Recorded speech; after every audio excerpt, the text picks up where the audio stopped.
وهنا كده بوابة دخول المنتجع الرئيسية، وهنا كده مدخل الجراج الخاص بالمنتجع.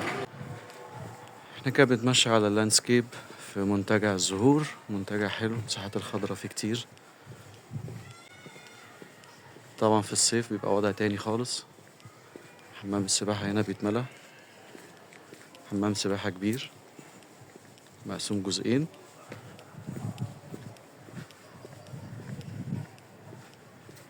ده كده حمام السباحة بالكامل. ده كده الحمام الرئيسي، وهناك اهو حمام السباحة للأطفال، وهنا المنطقة التجارية تحت كده بالظبط. دي كده المنطقة التجارية بالكامل. تحت هنا كده بقى في كافيه، في مطعم. دي منطقة المحلات التجارية جوه المنتجع. هنا كده على باقي اللاندسكيب، وهنا كده ننزل على المنطقة التجارية، وهنا حمام السباحة من زاوية تانية. ده كده حمام الأطفال، وده كده باقي اللاندسكيب والمساحات الخضراء. وقدامنا هناك بوابة دخول المنتجع، مكتب الأمن، وطبعا الجراج تحت بكامل مسطح المنتجع.